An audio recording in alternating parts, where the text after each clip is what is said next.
I want to live in a safe place for my kids. That's my number one priority, safe place.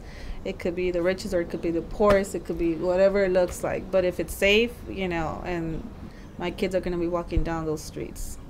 And so that's really, really, really important for me. And so I think that's probably one of the reasons why I kind of hooked up with Edgar.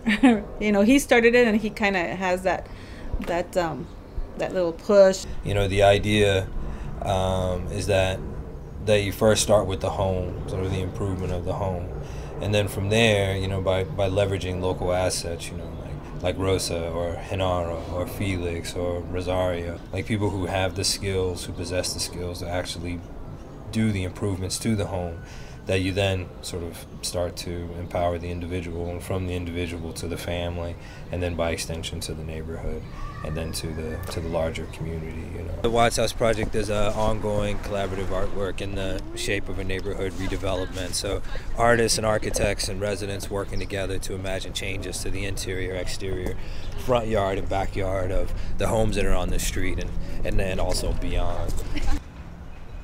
The longer, sort of larger plan goals is with this site, to turn this into an office space, this one into a cafe, and that the cafe would eventually be resident-run, resident-owned. You have the towers, you have 40,000 tourists a year, but, the folks here on the block have limited means to be able to take advantage of that cultural capital.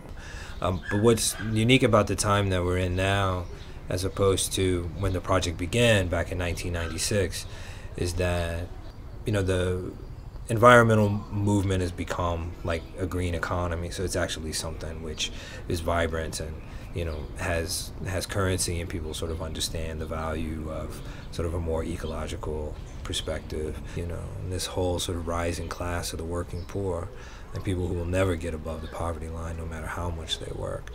I think a lot of these things have sort of brought into focus for folks why connecting arts and culture with economic redevelopment is so important.